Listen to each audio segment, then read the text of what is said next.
안녕하세요. 오늘도 사연 살롱을 찾아주셔서 감사합니다. 저는 30대 중반 여성입니다. 여러분은 시어머니를 엄마라고, 시아버지를 아빠라고 부르는 것 어떻게 생각하세요? 결혼 전 저는 그럴 수 있다고 생각했어요. 정말 친밀한 관계를 맺으면 시댁도 시자를 빼고 가족이 될 수 있다고요. 그리고 그렇게 되는 것이 제 나름의 꿈이기도 했어요. 저는 정말 시댁과 좋은 관계를 맺고 싶었거든요. 하지만 결론적으로는 잘 되지 않았어요. 시댁은 그저 시댁, 시어머니는 그저 시어머니, 시자는 그저 시자더라고요. 저는 시댁과 결혼한 지 올해로 3년이 되었어요. 다른 시댁은 어떤지 모르겠지만 저희 시댁은 말 그대로 두 얼굴이었어요. 그래서 저는 무척 혼란스럽고 괴로웠죠. 처음엔 제가 잘못하고 있기 때문이라고 생각해서 자책을 많이 했어요.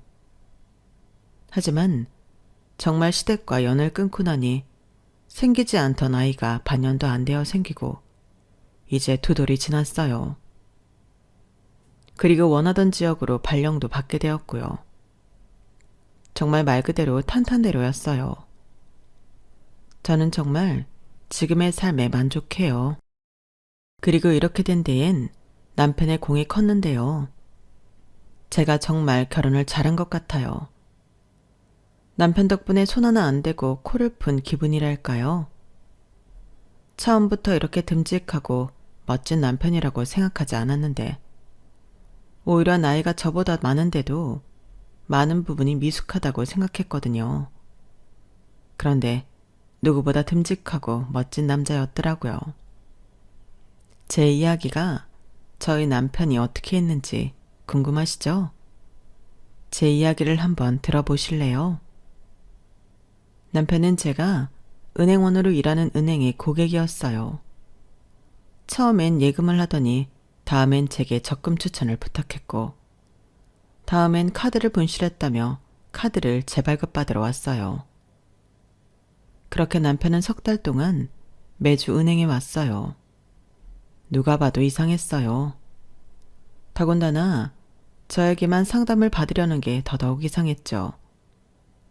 다른 직원들은 남편이 제게 관심이 있는 것 같다는 둥, 사실은 사기를 치려는 게 아닐까라는 둥 말을 만들고 부풀리더니 결국엔 업무에 방해가 되니 제대로 된 업무로 오는 게 아니면 자제해달라는 말을 저보고 전하라고 했어요. 그래서 어김없이 저를 찾아온 남편에게 그 말을 하려는데 남편이 메모 한 장을 내밀더라고요. 메모에는 이렇게 적혀 있었어요. 혹시 시간 되시면 커피 한잔 하실래요? 무례했다면 죄송합니다. 메모를 보고 남편을 쳐다보니 남편의 얼굴은 거의 홍당무가 되어 있었어요. 그래서 제가 저도 모르게 웃으니 죄송합니다 하고 남편이 나가려는 거예요. 그래서 제가 남편을 뒤쫓아가서 말했어요. 커피 마셔요. 시간 돼요. 아, 그리고 전혀 무례하지 않았어요. 여기 제 명함이에요. 아, 그러고 보니 명함 이미 가지고 계시잖아요. 저번에 적금 상담 받으시고 드린 것 같은데, 그쵸? 왜 그 번호 연락 안 했어요?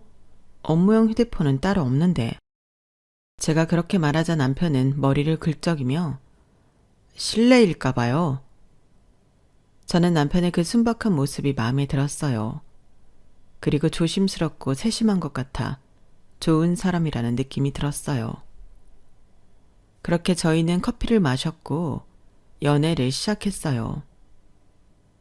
결혼까지 연애는 총 2년을 했어요. 2년 동안 시부모님도 처음부터는 아니지만 종종 뵈었어요. 그때까지만 해도 시부모님에 대한, 정확히는 시어머니에 대한 인상이 다정하고 친절했어요. 매번 절 보시면 어디서 이렇게 예쁜 아가가 우리 정민이를 만나게 됐을까? 우리 정민이가 복도 많지. 매번 고마워요. 하시며 절 친근하게 대해주셨어요. 그랬기 때문에 남편이 결혼을 하자고 프로포즈를 했을 때도 주저하지 않고 그렇게 저희는 결혼 준비를 하게 되었어요. 그리고 상견례 자리가 마련되었어요. 상견례 자리에서도 시부모님은 친절하고 다정하셨어요. 그리고 저희 부모님에게 이렇게 말씀하셨죠. 귀한 따님 보내주시는 걸로도 감사한데 혼수나 이런 건 필요 없어요. 혼수는 귀한 아정이가 혼수죠. 안 그렇습니까? 그러니 너무 부담 갖지 마셨으면 좋겠어요. 저는 말씀만이라도 감사했어요. 그리고 그건 저희 부모님도 마찬가지셨어요. 하지만 말씀만 그렇게 하시는 거라고 생각하고 혼수를 어떻게 하실지 시부모님께 여쭤보았죠. 하지만 시부모님은 정말 괜찮다고 아정이만으로 충분하다고 말씀하셨어요.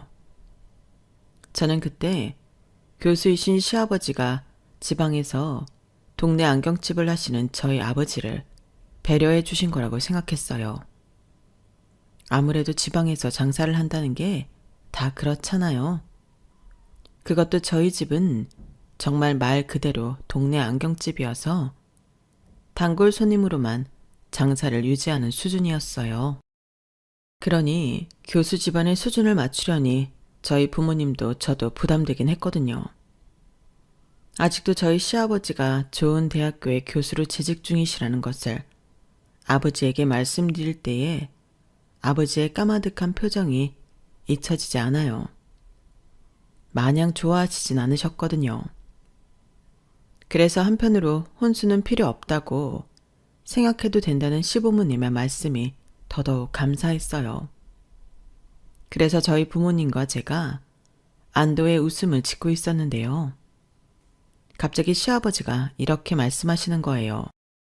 그리고 애들이 살 집은 저희가 적당히 구해보도록 하겠어요. 둘이 살기에 그리고 나중에 태어날 손주가 살기에도 좁지도 않고 넓지도 않게. 어떠십니까? 저희가 그래도 될까요? 그 말이 저는 너무 뜻밖이라 남편에게 미리 들은 바가 없어서 남편을 쳐다보니 남편이 절 보고 마음 좋게 웃더라고요. 남편은 이 사실을 미리 알았던 것 같아요. 저는 너무 과한 대접을 받는 것 같아 몸둘 바를 모를 것 같았어요. 그리고 그건 저희 부모님도 마찬가지셨고요. 하지만 시부모님은 또 한 번 귀한 아정이가 저희 식구로 오는데 라며 저를 북돋아 주셨어요. 그렇게 상견례가 기분 좋게 끝나고 저희 부모님도 크게 안심하셨어요. 요새 별난 시댁이 많은데 그래도 좋은 사람들 속에서 행복하게 살겠다며 말이에요. 그리고 결혼 준비는 순조롭게 진행되었어요. 5살이나 많은 제 남편은 별다른 취향도 고집도 없어서 순순히 제 의견을 따라주었죠. 그래서 현실적이면서 저의 로망도 적당히 섞어 결혼 준비를 했어요. 고대하며 기다린 결혼식도 환호 속에서 끝이 났어요. 별다른 잡음이 없었고 모두들 대체로 만족하는 결혼식이었어요. 이제 행복한 결혼 생활에 막이 오른 거였죠. 하지만 불행하게도 막이 오른 건 행복한 결혼 생활이 아닌 10월되었어요. 저희 부부가 살 아파트는 시부모님이 사시는 아파트 단지, 그것도 바로 앞동이었어요. 맨 처음엔 다정하고 친절한 시부모님이 준비해 주신 집이기 때문에 그저 감사했어요. 그리고 저는 그 당시만 해도 시댁에 불만이 없었기 때문에 이 일은 크게 생각하지 않았어요. 하지만 불편한 게 한두 가지가 아니었어요. 먼저 시댁이 가까우니 시부모님과 식사를 할 시간이 많아졌어요. 아니, 거의 매일 저녁을 함께 했죠. 그래도 신혼인데 저희 부부끼리 식사를 하고 싶을 때도 있잖아요. 그런데 그건 전혀 고려의 대상이 아닌 것 같았어요. 시부모님은 너무 자연스럽고 너무 당연하게 저희를 기다리고 계셨어요. 그래서 저는 집으로 퇴근을 하고 화장을 고치고 정말 화장만 고치고 바로 시댁으로 향해야 했어요. 그리고 시댁에 가면 항상 음식 준비가 안 되어 있었어요. 그러면 저는 앞치마를 메고 재료 손질부터 음식 준비를 해야 했어요. 그리고 저는 아주 놀라운 사실을 알게 되었죠. 그건 바로 시어머니의 두 얼굴이었어요. 시어머니는 시아버지나 저희 남편이 있을 땐 안 그러시면서 저와 단 둘이 있을 땐 저를 타박하고 구박했죠. 야, 이렇게 썰면 안 되지. 요리에는 재능이 없구나.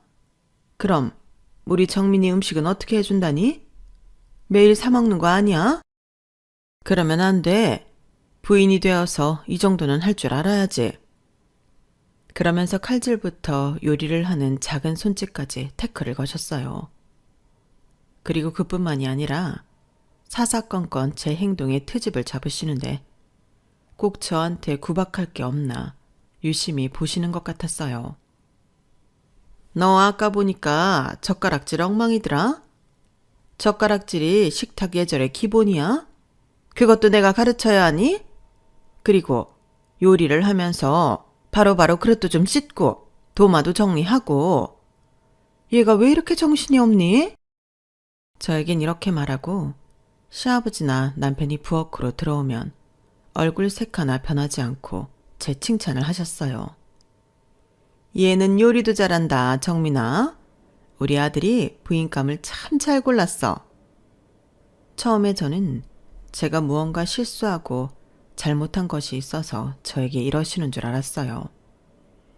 그래서 남편에게도 제가 실수한 게 있었냐고 물어보았는데 남편은 알지 못하더라고요. 그리고 나중에 시어머니가 저에게 왜 그러시는지 이유를 알 수 있었어요. 언제 한번 시어머니와 단둘이서 시아버지와 남편을 기다린 적이 있는데요. 그때 시어머니가 이렇게 말씀하시는 거예요. 지난번에 내가 결혼식 간 거 알지?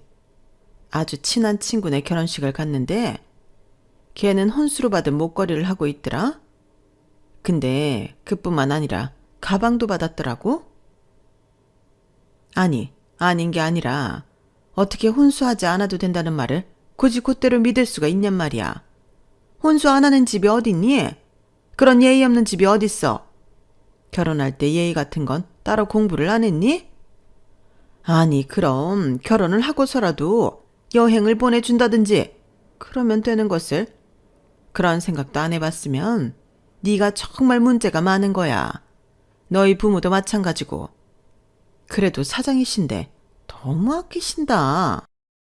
저는 그 말을 듣고 시어머니가 저에게 이렇게 대하시는 이유가 혼수 때문이라는 것을 알았죠.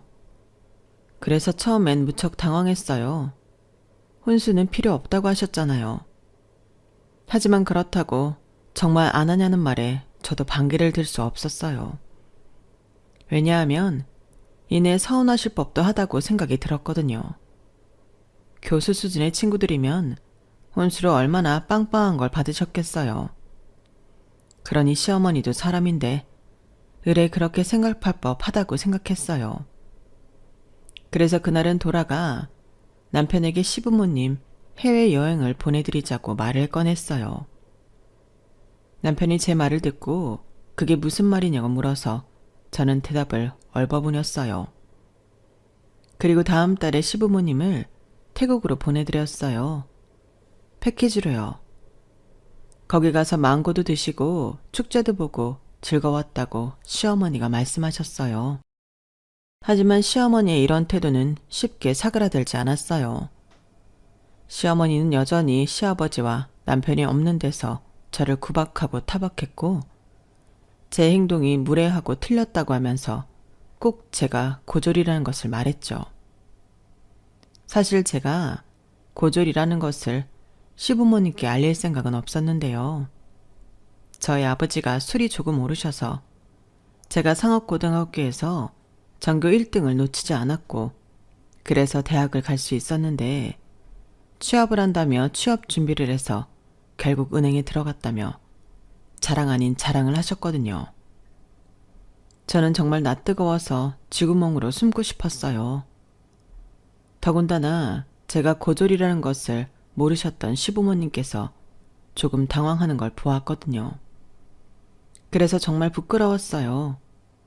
그런데 시아버지가 이렇게 말씀하시는 거예요.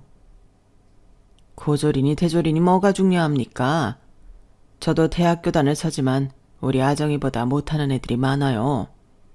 매일 졸고 매일 늦고 매일 술 마시는 애들 말입니다. 그런 애들보다야 아정이가 훨씬 성숙하고 올곧죠. 저는 아무리 빈말일지라도 시아버지의 말씀에 감사했어요.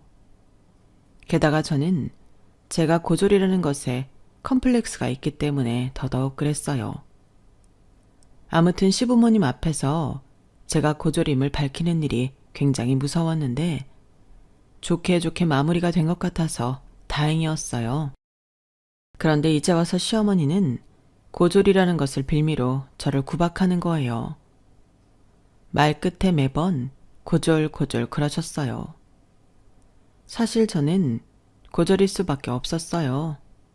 저희 집에서 태어난 이상 말이에요. 저는 동네 안경집을 하는 집안의 첫째 딸로 태어났어요.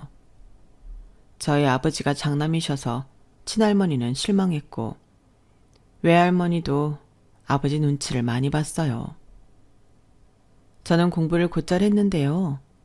식구들뿐 아니라 친척들도 저에 대한 기대가 없었어요. 모두 남자 친척들에 대한 기대로 가득 차 있었죠. 걔네들이 저보다 공부를 못하는데도 불구하고요. 처음에는 속상했지만 나중엔 내가 더 잘나보자 생각했어요. 그래서 더 열심히 공부하고 반장도 하곤 했죠. 그런데 어느 날 어머니가 제게 이렇게 말씀하시는 거예요. 아정아, 인문계 고등학교 말고 실업계 고등학교로 가면 안 되겠니? 네가 인문계를 간다고 해서 대학에 보내줄 형편이 아니라는 거 잘 알잖아. 어? 너무 속상해하지 말고 미안하다. 그래서 저는 울며 겨자 먹기로 인문계가 아닌 실업계로 간 거였어요. 그래도 엇나가진 않았어요. 아무도 제 미래에 대해 기대를 하지 않는다고 해도 그럼에도 불구하고 제 인생이잖아요. 제 인생을 이런 일로 망가뜨릴 순 없었어요. 그래서 정말 그 난장판 속에서도 공부를 열심히 했어요. 아버지가 시아버지에게 말씀드린 것처럼 선생님들이 모두 대학 진학을 추천할 만큼요. 그렇게 저는 실업계 고등학교를 나온 여학생들이 갈 수 있는 가장 좋은 직장인 은행에 취직했어요. 그날 어머니도 울고 아버지도 울고 저도 울었어요. 그리고 친척들 코를 납작하게 만들었죠. 어쨌든 저는 고졸이라는 것에 대한 콤플렉스가 있지만 제 삶에 대한 자부심이 있었어요. 저 정말 열심히 했거든요. 누군가와 비교한다고 해도 손색 없을 정도로 말이에요. 그런데 아무래도 콤플렉스는 콤플렉스이다 보니 시어머니의 그런 구박에 주눅이 들 수밖에 없었어요. 그리고 남편에게는 2살 어린 여동생이 있는데요. 남편보다 결혼을 먼저 해서 3살짜리 아들이 하나 있었어요. 남편처럼 대학교를 졸업했고 화장품 회사를 다니다가 지금은 휴직 중이라는 말을 들었어요. 화장품 회사를 다녀서 그런가 예쁘게 화장도 잘해요. 그리고 남편 집이 워낙 운동 DNA가 있어서 운동도 다녀요. 그래서 겉으로 보면 애기 엄마 같지도 않아요. 아무튼 그런 시누이와 시어머니 그리고 제가 부엌에서 음식을 만들고 있을 때였어요. 시어머니가 갑자기 시누이에게 이런 말을 하는 거예요. 정미야, 네 언니 고졸이란다. 그래. 그 고졸 너도 몰랐지. 애가 여우 같아서. 저는 너무 당황해서 잡고 있던 국자를 떨어뜨릴 뻔했어요.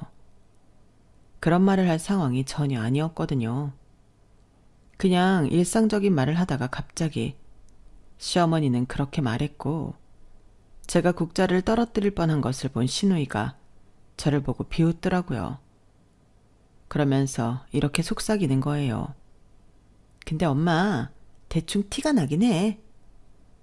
저는 얼굴이 붉다 못해 터질 것 같았어요. 그래서 곧장 화장실로 달려갔어요. 그리고 그 다음 날부터 신우이는 저를 무시하기 시작했죠. 한 번도 저에게 사적인 대화를 하지 않던 신우이였어요. 낯을 많이 가린다고요. 그런데 그날 이후로 저에게 이것저것 묻는 거예요. 화장품 스킨 로션 뭐 쓰냐? 베이스는 뭐 쓰냐? 섀도우는 하냐? 아이라인은 문신인 거냐? 옷은 어디서 사 입냐? 이런 것들을 말이에요. 아니, 저도 물어볼 수는 있다고 생각해요. 그런데 물어보기 시작한 상황과 신우이가 물어볼 때 쓰는 말씨가 너무 차갑고 따가웠어요. 그러면서 제가 일일이 대답해주면 도중에 말을 끊고 너무 촌스럽다고 말했어요. 그리고 시어머니가 하듯이 그렇게 하면 안 된다고 잘못된 방법이라고도 말했고요. 그렇게 절 무시했어요. 그리고 점점 시댁에 올 때마다 아이를 품에 놓지 않더라고요. 어디서 야비한 며느리가 시댁에서 손자를 손에 놓지 않으면서 은근히 일을 안 한다는 사연을 들은 적이 있는데 딱 그 짝이었어요. 그러면서 자꾸 저한테 물 가져다 달라, 뭐 해달라 시키기 시작했죠. 그리고 그 모습을 시어머니는 터치하지도 않고 오히려 본인도 부엌에 점점 안 들어오시는데 정말 콩 심은 데 콩 나고 팥 심은 데 팥 난다는 게 맞는 말이더라고요. 그래서 저는 어느 날 남편에게 말했어요. 시어머니와 시누이가 이렇게 해서 너무 힘들다고요. 시댁에 가고 싶지 않다고요. 그런데 남편은 제 말을 믿지 않더라고요. 하긴 그럴 만도 한 게 남편과 시아버지 앞에서는 다른 얼굴을 하는 두 사람이니까요. 그래서 계속 소가리만 했어요. 속에 담아놓고 썩히기만 했어요. 그리고 그 일이 일어났어요. 명절이었어요. 올해 추석은 따뜻하다면서 시아버지가 도시락을 싸서 밖으로 나들이를 가자고 제안하셨어요. 그래서 시어머니와 시누이, 저는 열심히 도시락을 쌌어요. 물론 그때도 은근한, 아니 직설적인 무시가 있었지만 뭐 그런 거예요. 예를 들면 제가 만든 문어 소시지를 요즘 세월에 누가 이런 걸 만드냐면서 타박하거나 시판에 나온 동그랑땡을 사서 굽자 정성이 부족하다거나 그런 식이었어요. 그러면서 자기들은 어디 카페에서 사온 샌드위치를 다시 포장했어요. 웃기지도 않았죠. 그렇게 시댁 식구들은 도시락을 싸서 나들이를 갔어요. 그래도 밖이라고 나오니 좋더라고요. 가을이라서 시원한 바람, 푸른 풀들. 남편과 나란히 앉아 싸온 도시락을 먹었어요. 그런데 시누이가 자기 아들을 제 무릎에 앉혔어요. 제가 당황해서 쳐다보자 그네를 타겠다는 거예요. 저기 보니 시누이 남편이 그네를 밀어주겠다고 기다리고 있었어요. 그리고 시누이는 제가 알겠다고 하기도 전에 자기 남편에게 뛰어가 그네를 탔어요. 남편이 하하호호 웃으며 그 모습을 지켜봤어요. 그렇게 한참을 놀다가 시누이 부부도 시부모님도 저희 부부가 앉아있는 자리로 돌아오셨어요. 그리고 시누이가 제 품에 있던 아이를 안았는데 아이가 제 목걸이를 잡고 있었더라고요. 제가 어르고 달래며 목걸이를 아이 손에서 빼려고 하는데 아이 손 힘이 얼마나 센지. 그리고 아이 손에서 목걸이를 빼려니까 아이가 발버둥 치며 우는데 시누이가 그냥 목걸이를 빼라고 협박처럼 말하더라고요. 절대 그럴 수 없어서 버티고 어르고 달래다가 결국 목걸이가 터져서 사방으로 숯불로 금구슬이 흩어졌어요. 저는 얼음이 되었어요. 정말 온몸을 움직일 수 없었죠. 사실 그 목걸이는 외할머니의 유품이었거든요. 외할머니와 제가 애틋한 사이였던 것은 외할머니와 저만 알고 있어요. 돌아가실 때 외할머니가 이 목걸이를 제게 남긴 것을 다들 의아할 정도로 티가 나지 않았어요. 하지만 외할머니와 저는 특별한 유대관계가 있었어요. 외할머니는 제게 다른 친척들 몰래 사탕을 주시기도 하셨고, 은근히 제 밥그릇에 갈비를 올려주시기도 하셨고, 같이 손을 잡고 시장에 간 적도 많았죠. 그런 외할머니가 마지막으로 준 선물이 이렇게 산산조각 나다니 저는 믿을 수 없었어요. 그래서 저는 수프를 뒤지기 시작했어요. 맨발로 여기저기 금구슬을 찾기 시작했어요. 그때는 저는 잠시 미쳐 있었어요. 혼이 빠지다 못해 다른 혼으로 채워진 기분이었죠. 결국 제가 그러는 것을 남편이 말렸어요. 뒤에서 저를 안고 끌고 난리도 아니었어요. 남편이 다시 사준다면서 저를 회유했어요. 그때 저는 울면서 말했어요. 할머니 유품이라고. 세상에 하나밖에 남지 않은 거라고. 다시 만들 수 없다고요. 그러자 시어머니가 말했어요. 아가야, 내가 미안하다. 내가 비슷한 거라도, 아니 더 좋은 걸로 사줄 테니까 마음 풀어라. 어? 그리고 시누이도 미안하다고 말했어요. 하지만 전 그 속내를 아니까, 두 얼굴을 아니까 마음이 풀리지 않았어요. 그리고 남편은 제가 너무 우니까 물이라도 사오겠다며 저를 돗자리에 눕히고 매점으로 향했어요. 그러자 남편이 사라지자 시어머니는 그제서야 이렇게 말했어요. 그러게, 그렇게 소중한 걸 왜 차고 다녀? 잃어버리려고 작정한 걸 누가 말려? 너 때문에 애만 놀랐잖아. 건우야, 울지 마. 뚝? 너도 좀 그만 울어라. 사람들 보기 창피하지도 않니? 저는 시어머니가 할 말을 대충 예상했는데도 일어나지도 못하고 돌아 눕지도 못하고 멀뚱히 하늘만 보고 있었어요. 하늘이 제 속도 모르고 어찌나 푸른지 푸른 하늘이 야속했어요. 그리고 명절이 지나고 퇴근을 하고 돌아오니 시어머니가 저희 집에 있었어요. 저는 놀라 어떻게 들어왔냐고 여쭤봤어요. 그러자 시어머니는 대문으로 들어오지 어디로 들어와? 그 전에도 종종 들어온 거냐고 물었어요. 그러면 시어머니가 분리수거 좀 제때제때 해라. 그리고 매일 시켜먹니? 요리에 재능이 없다는 건 알았지만 그래도 노력을 보여야지. 저는 그때 소름이 돋았어요. 그래서 아무 말도 못하고 멀뚱히 서 있었어요. 그러자 시어머니는 유유히 식탁 의자에서 일어나시더니 이렇게 말씀하시는 거예요. 명절날 희순애는 한우를 받았다더라? 그리고 주경이네는 비싼 영양제를 받았다지? 내가 이런 말까지 해야 하니? 네 부모가 안 하면 너라도 해야지. 몇 푼 되지도 않는 용돈만 덜렁? 그게 맞니? 저는 시어머니의 그 말을 듣고 정신을 차릴 수 있었어요. 그래서 고작 그 말하려고 오신 거냐고 시어머니에게 따졌어요. 그리고 언제부터 저희 집에 멋대로 들어온 거냐고도 따졌죠. 고작이라니, 이게 얼마나 중요한 일인데. 그리고 어른한테 따박따박 소리치는 거 봐. 너 원래 이런 애였니? 너희 부모가 그렇게 가르치든. 정말 고졸딸 결혼시켰으면서 양심도 없다. 그리고 애는 왜 안 가져? 너 설마 직장 안 그만둘 거라고 피임하는 거 아니지? 여자가 직장 다녀서 뭐 할 거야? 그것도 고졸 은행원이면서. 아니면 혹시 너 문제 있니? 제가 경악해서 아무 말을 안 하고 있는데 그때 남편이 퇴근했어요. 남편이 집으로 들어오자 시어머니는 또 다른 얼굴을 하고 남편에게 들러붙어 수고했네, 수고했네 하더라고요. 그리고 남편은 제 표정을 보더니 무슨 일이 있냐고 묻길래 시어머니가 저 대신 진상을 만났대. 제가 기가 차서 방으로 들어갔어요. 그러자 시어머니도 같이 들어오시더니 자기는 눈치 없는 시어머니 아니니 빠져주겠다며 집으로 갔어요. 시어머니가 가자 억울함이 복받쳐 오르더라고요.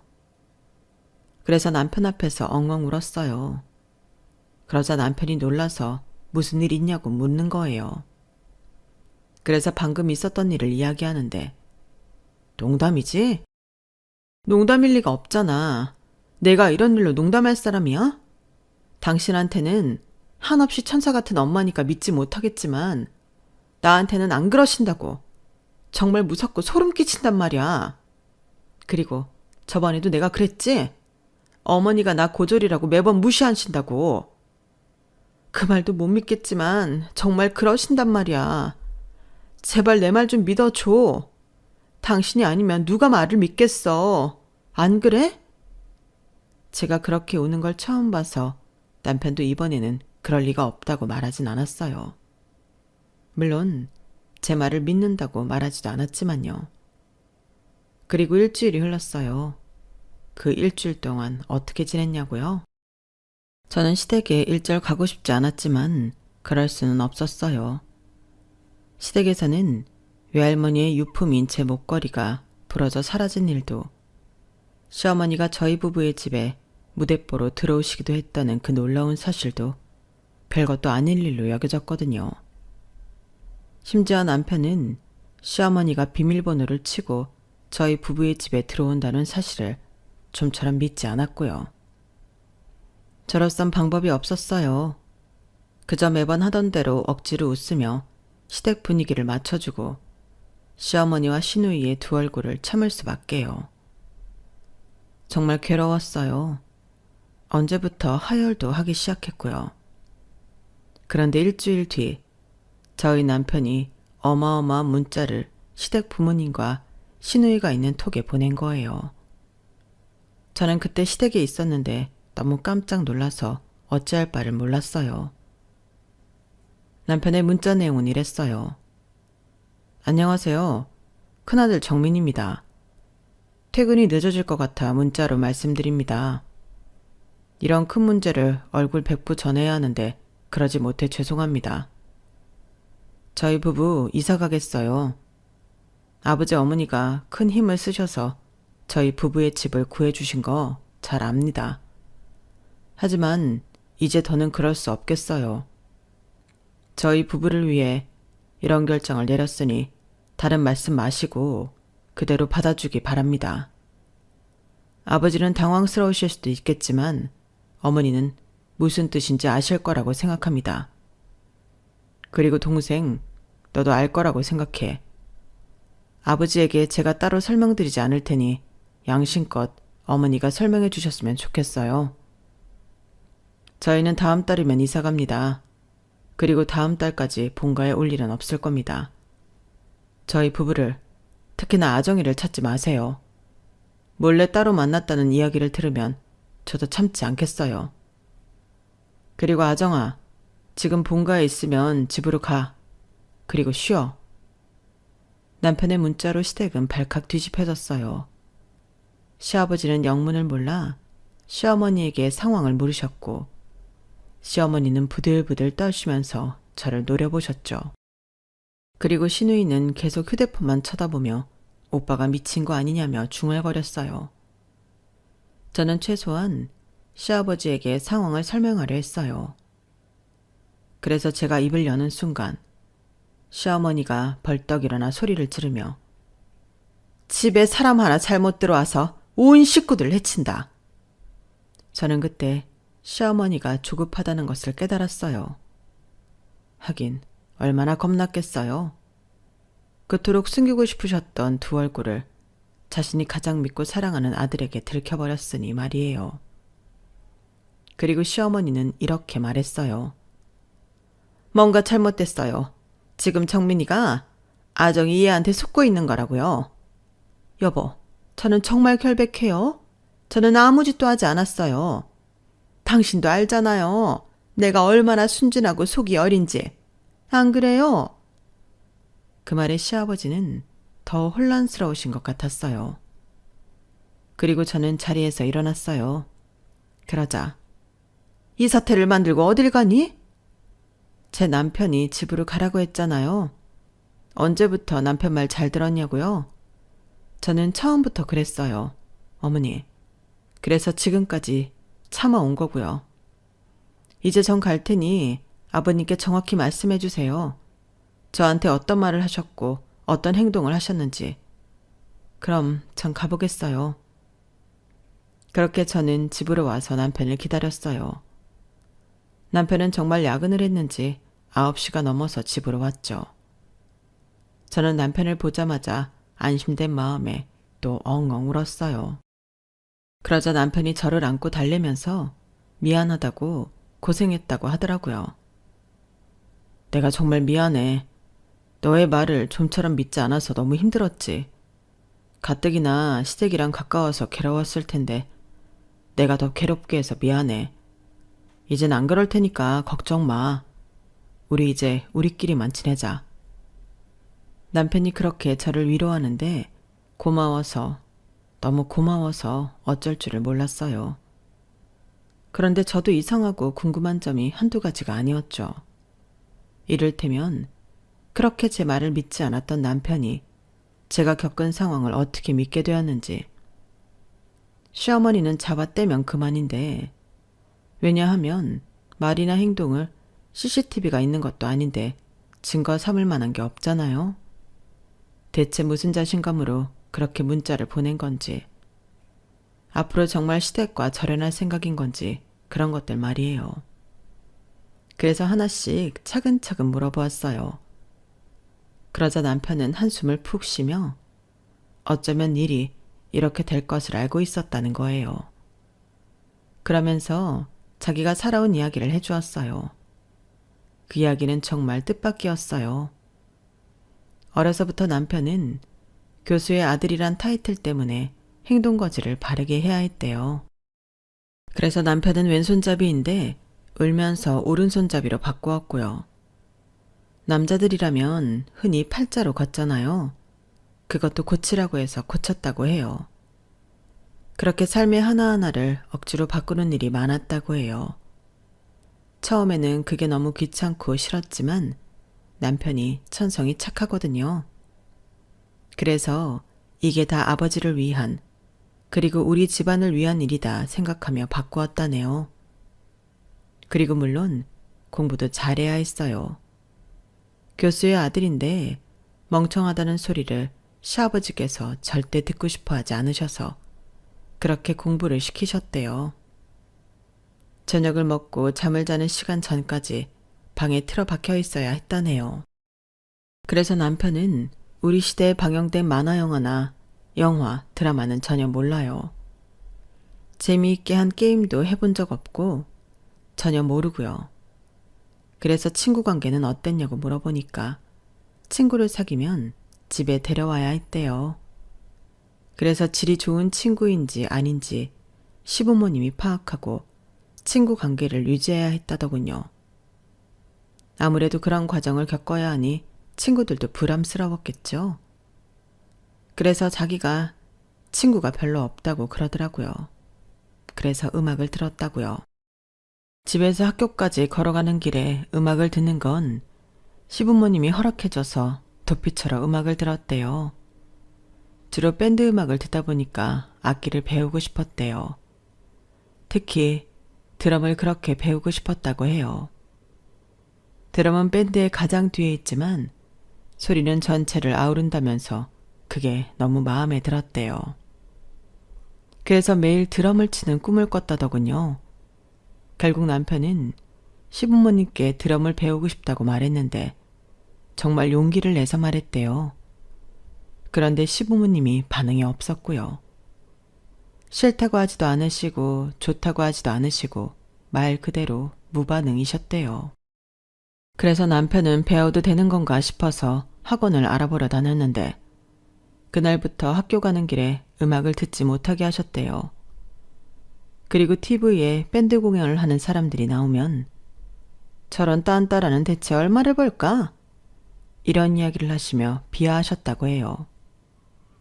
그런 이야기를 하시는데 어린 남편이 뭘 할 수 있었겠어요. 결국 남편은 드럼을 배우고 싶다는 꿈을 접었어요. 물론 드럼을 배우고 싶다는 그 마음이 너무 커서 한순간에 접히질 않아 울기도 울었다고 해요. 저는 남편에게 물었어요. 그 뒤 다른 반항은 해본 적이 없냐고요. 특별히 해본 적이 없대요. 그 뒤로 자기 부모님은 그런 사람들이구나 생각하면서 기대에 어긋나지 않게, 눈에 띄지 않게 행동했다고 해요. 그리고 대학 진학도 시아버지의 추천대로 갔고, 회사 입사할 때도 시아버지와 시어머니가 알아봐 주신 대로 했다고 해요. 저는 그 말을 듣고 이상했어요. 결혼은?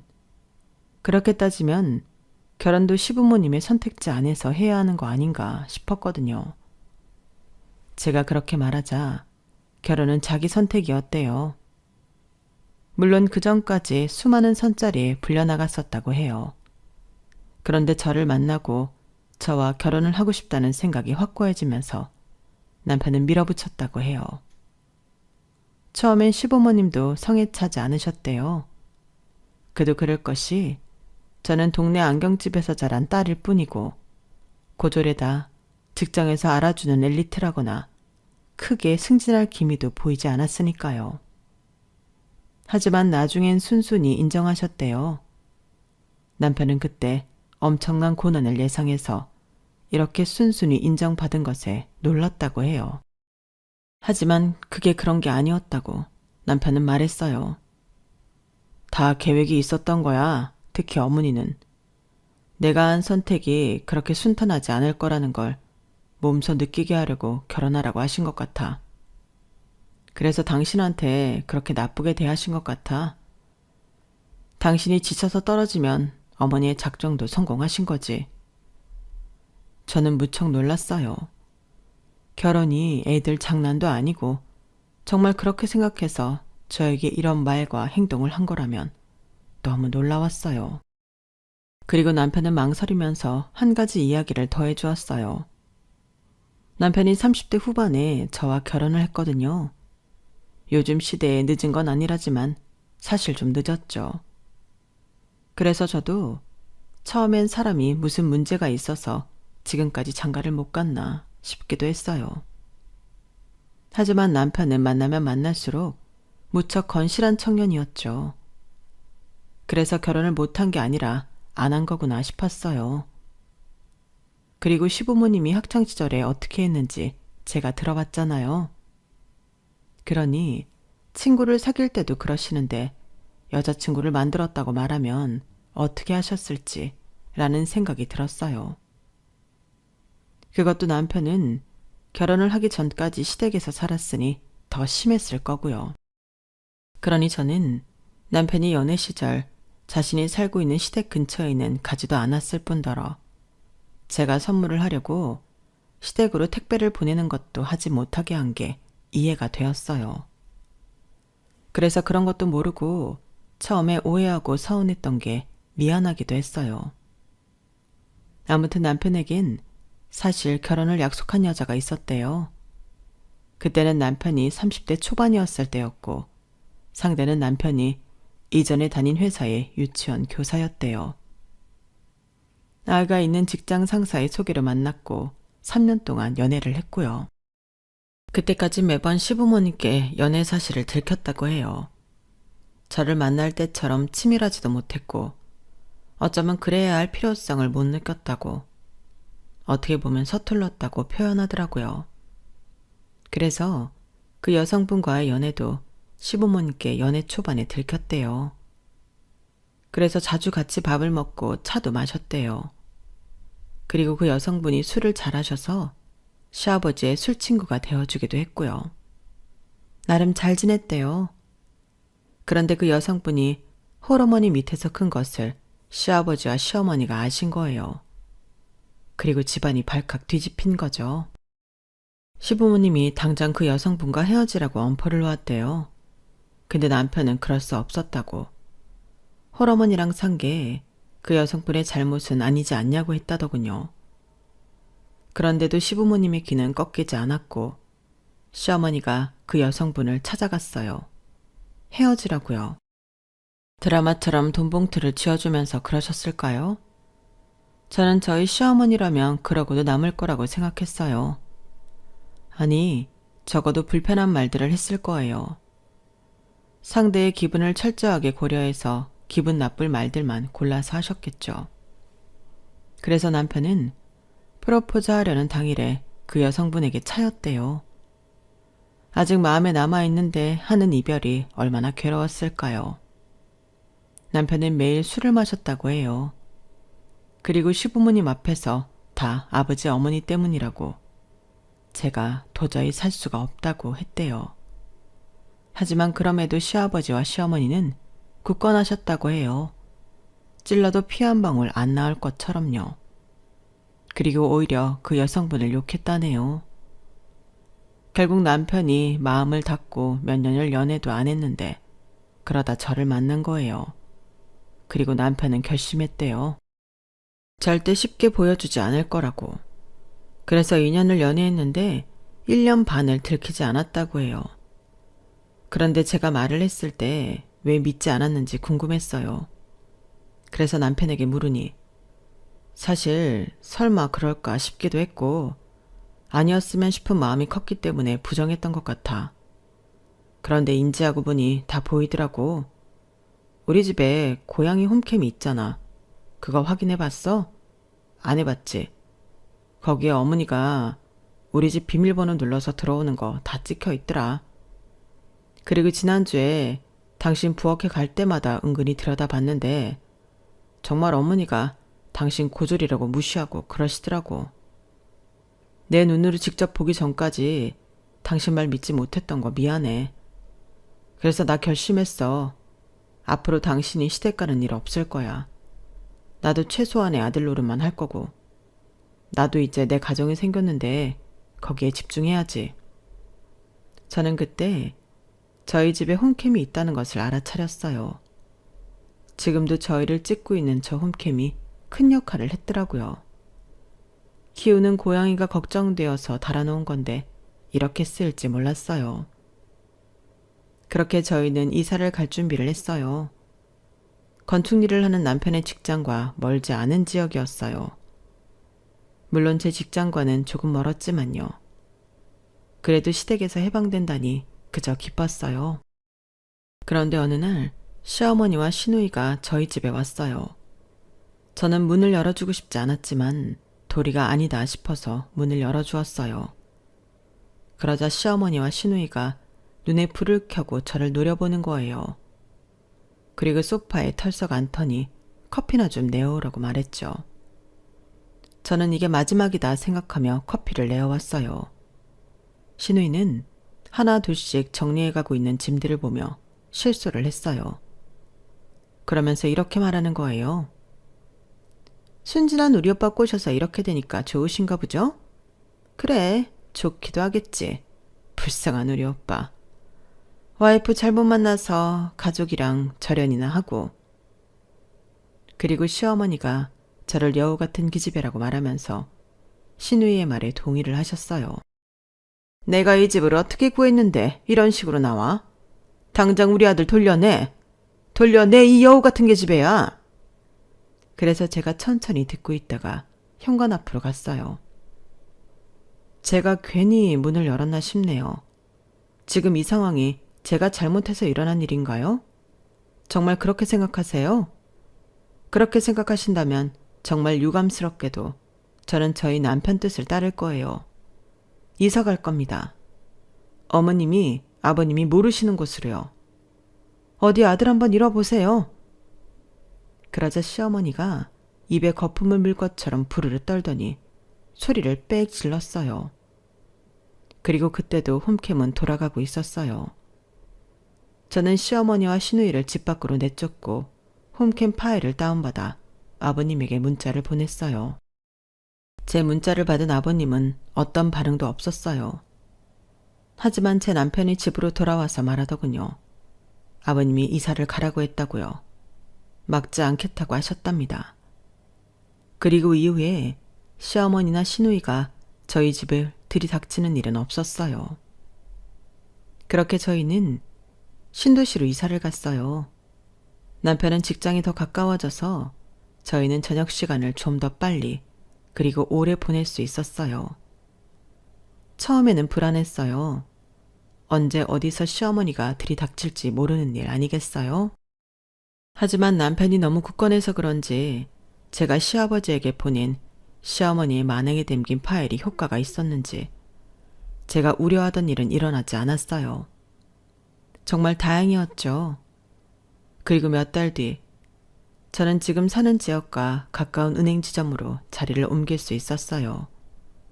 그리고 몇 년을 노력해도 생기지 않았던 아이도 생겼어요. 아이는 정말 무럭무럭 자라 이제 2돌이 지났어요. 남편을 닮아 동글동글한 딸이에요. 저희 부부는 딸까지 셋이서 알콩달콩 살고 있어요.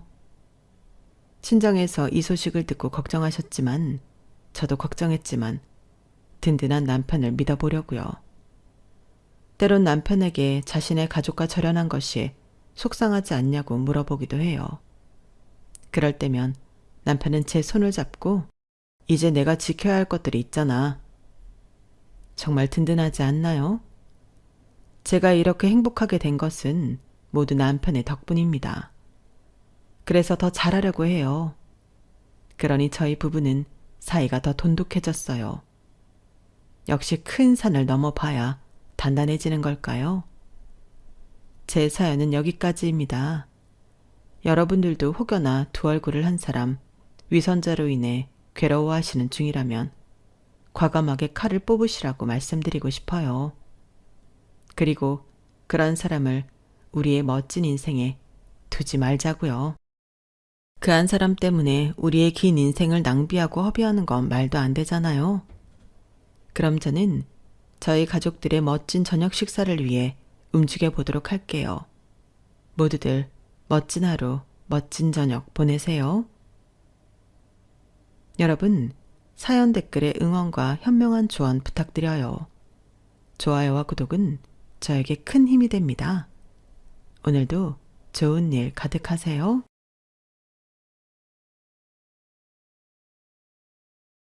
안녕하세요. 오늘도 사연 살롱을 찾아주셔서 감사합니다. 남편과 사별한 지 3개월째 접어드는 여성입니다. 남편의 49제가 지나고도 한동안은 정신을 차리지 못할 정도로 패닉 상태에 빠져 있었어요. 제 남편은 지병이 있었던 것도 아니고 당일 아침에도 멀쩡히 일어나 자기 발로 욕실에 들어갔던 사람인데 제가 아침 준비를 하는 사이 욕실 바닥에 쓰러져 세상을 떠났지 뭐예요. 구급차를 타고 응급실에 도착해 의사의 사망 선고를 듣게 되자 기가 막혀서 말조차 안 나왔어요. 머릿속에선 내 남편 불쌍해서 어떡해 이 생각뿐이었죠. 20년간 부부로 살아오면서 남편이 얼마나 눈물겨운 인생을 살아왔는지 누구보다 잘 알기 때문이었죠. 그래서 남편의 허망한 죽음이 더 가슴 아팠어요. 그런데 이런 상황에 10수년간 친구로 지내왔던 인간이 제 가슴에 비수를 꼽지 뭐예요. 다른 장소도 아니고 제 남편 장례식장에서 말이에요. 세상에서 가장 잔인한 동물이 인간이라고 하더니 이번 일을 통해 그 말을 통감했습니다. 그런데 그날의 일이 오히려 억울하게 죽은 제 남편의 원수를 갚는 꼴이 됐지 뭐예요. 그래서 이렇게 사연까지 보내게 되었습니다. 제가 남편을 처음 만난 건 고등학교 2학년 때였어요. 그때 남편이 저희 아빠가 하시던 갈비집에 홀 아르바이트생으로 들어왔거든요. 남편은 군대에서 갓 제대한 자퇴생이었는데 다른 아르바이트생들이 정해진 요일에 일하는 것과 달리 남편의 근무 요일과 시간은 들쭉날쭉이었어요. 그 이유는 남편의 사정 때문이었죠.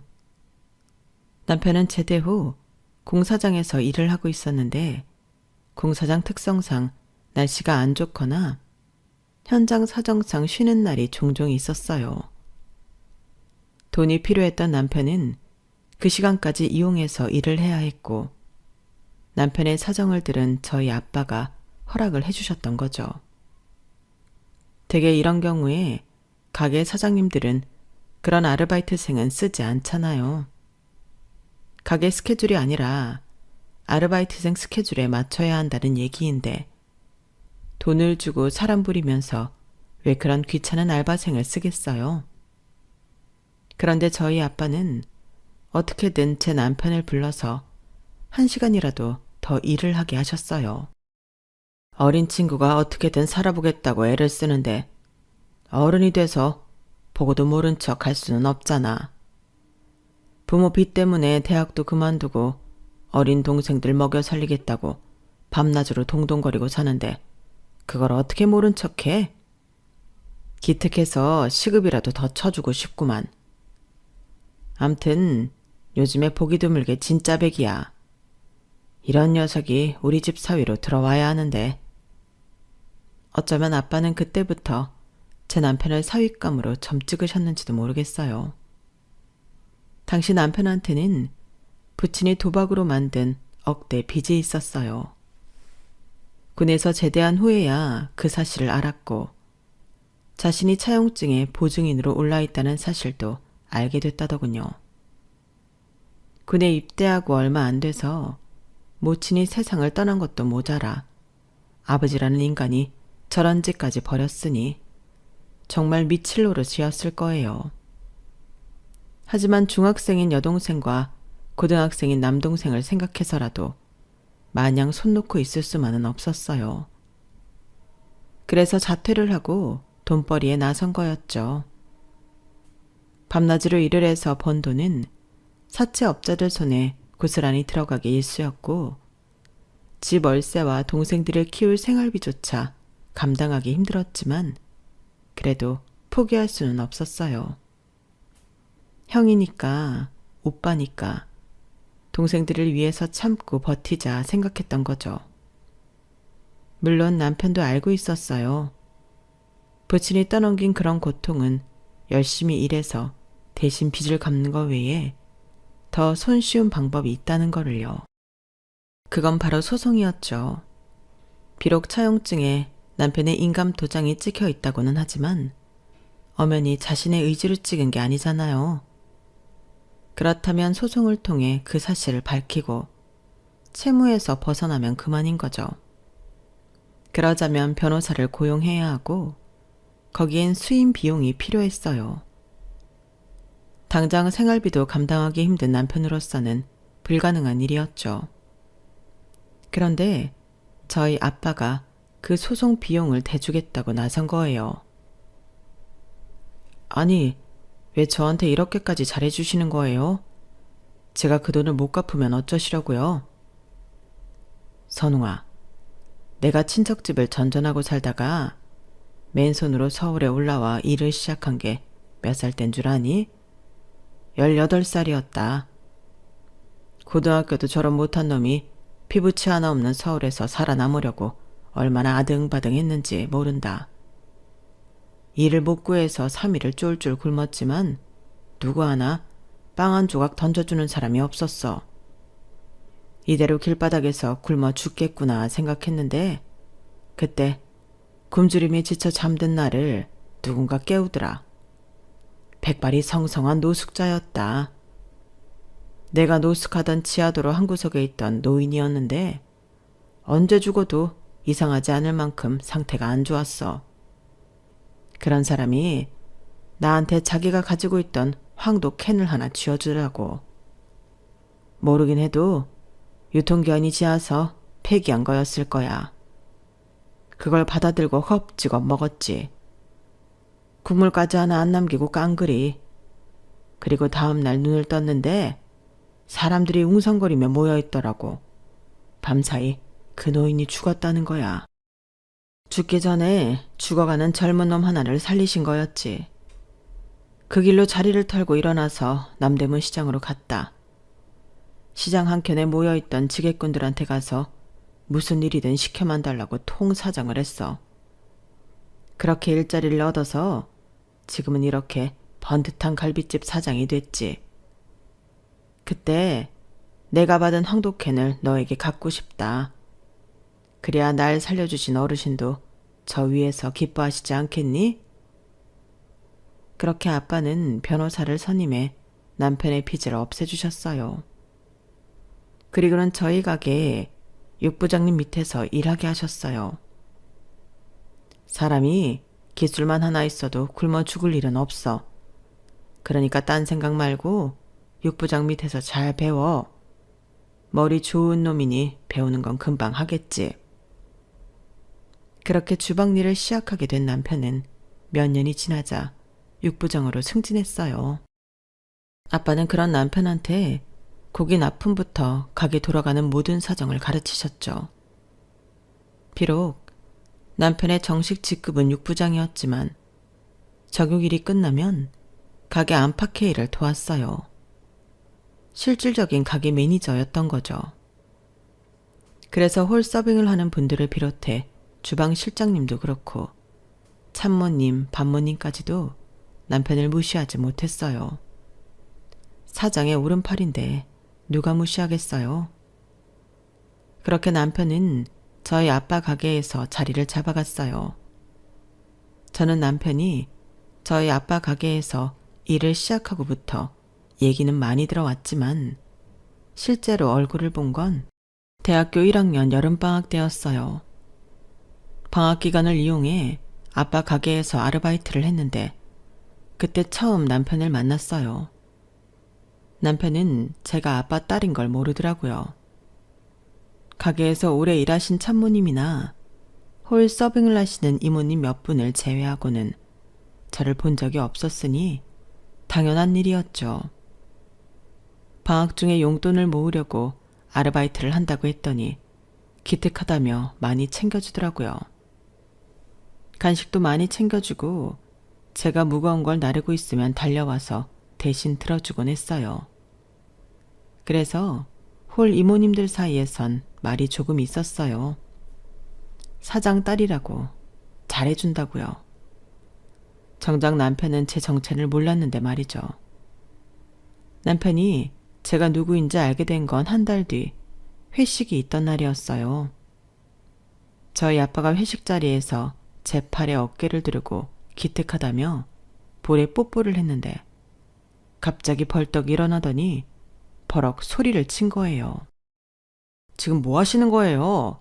사장님, 이런 분이셨어요? 어떻게 이런 짓을 하시냐고요? 창피하지도 않으세요? 그러자 저희 아빠는 얼떨떨한 표정으로 반문하셨어요. 아니, 내가 뭘 잘못했다고 그래? 뭘 잘못했냐고요? 사장님은 이 정도로 성인지력이 없는 분이셨어요. 방금 민희 씨 볼에 그 더러운 입을 갖다 대셨잖아요. 설마 딸 같아서 그런다는 망발을 늘어놓으려는 건 아니죠? 민희 씨 아버지가 이걸 보셨다면 얼마나 가슴이 무너지시겠냐고요. 그 말에 찬물을 끼얹은 것처럼 주변이 조용해졌어요. 그리고 잠시 뒤 여기저기서 키득거리는 소리가 들려왔죠. 그런 반응에 남편은 더 화가 났는지 얼굴이 벌겋게 달아올라서는 제 손목을 잡아 끌었어요. 민희 씨, 우리 나가요. 이런 데서 수모당할 필요 없어요. 내가 안전하게 집까지 데려다 줄 테니까 가자고요. 사장님도 그렇지만 여기 계시는 분들도 정말 실망입니다. 정말들 너무하세요. 제 손목을 잡은 남편 손에 힘이 들어갔어요. 그리고 미세하게 떨리더라고요. 그때였던 것 같아요. 남편한테 이성적인 관심이 생긴 건요. 상황이 점점 더 이상하게 돌아가자 아빠가 나섰어요. 선웅아, 네가 오해하는 거야. 민희는 내 딸이야. 네? 그게 무슨 말씀이세요? 민희, 내 딸이라고. 사장님 따님 이름은 정민이라고 알고 있는데 무슨 말씀이세요? 저 모르는 사이에 둘째 딸 낳으셨습니까? 이 친구야. 얘 원래 이름은 홍정민이고 어릴 때부터 줄여서 민이라고 불렀어. 민이는 정민이의 민이라고. 그래서 민이 이렇게 부른 거야. 거참. 그런데 자네, 내 딸 손은 언제 놓을 건가? 그 말에 남편은 화들짝 놀라며 제 손목을 잡았던 손을 놓았어요. 그리고는 갈 길 잃은 눈동자를 바닥으로 떨궜어요. 그 모습이 어찌나 귀엽던지 저도 모르게 웃음이 났어요. 그날 남편은 회식이 끝날 때까지 땅굴을 파는 두더지처럼 고개를 떨구고 있었어요. 하지만 제 마음속에는 남편에 대한 마음이 점점 더 크게 자리 잡아갔어요. 가게 직원들이 대부분 40, 50대 분들인데 반의 유일한 20대였던 남편과 저는 아무래도 통하는 것도 많고 서로에 대한 호감도 있었던 터라 연인 사이로 발전하는 건 시간 문제였어요. 그래서 처음엔 아빠 몰래 연애를 했는데 얼마 지나지 않아서 걸리고 말았어요. 제 남편이 정말 정직한 사람이거든요. 그건 좋게 말해서 그런 거고 답답할 정도로 정석이에요. 허튼 소리 안 하고 거짓말도 못 해요. 그러니 눈치 빠른 아빠한테 금방 걸리는 건 당연한 일인 거죠. 그래서 할 수 없이 사귄 지 한 달도 안 돼서 공개 연애를 시작했어요. 그러는 과정에서 시동생과 시누이와도 가까워졌어요. 시동생이 저와 동갑이라서 처음엔 조금 서먹하기도 했지만 시간이 지나면서 오히려 친구처럼 친해질 수 있었죠.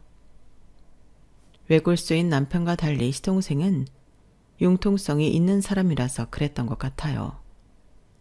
시동생은 우리 부부가 결혼도 하기 전부터 저를 형수님이라고 불렀는데 하루는 제 친구들이 그 소리를 듣게 된 거예요. 그날은 고등학교 동창들과 만나서 술을 한잔 하던 날이었어요. 평소 남편은 제가 늦게까지 친구들을 만나거나 학교 도서관에서 공부를 하고 있으면 일을 마치고 데리러 오곤 했었는데 그날은 가게 주방 공사 때문에 빠져나오기 힘들다며 시동생을 보냈더라고요. 마침 군에서 휴가를 받고 나와 있던 동생은 저와 친구들이 있는 술집으로 찾아왔고 저를 보고는 형수님이라고 불렀던 거예요. 형수님, 밖에서 담배 한 대 피우고 있을 테니까 친구분들이랑 얘기 나누시다가 천천히 나오세요. 그 말을 마치고 시동생은 가게 밖으로 나갔어요. 그러자 친구들이 술렁이더라고요.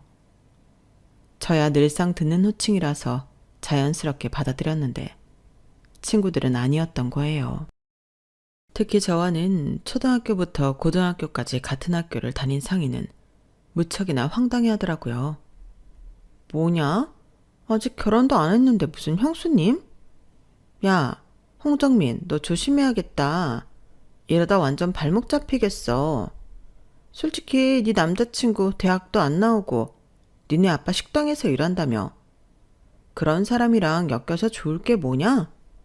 무식하고 직업도 형편없고 그렇다고 인물이 좋은 것도 아니고 난 진짜 이해가 안 간다.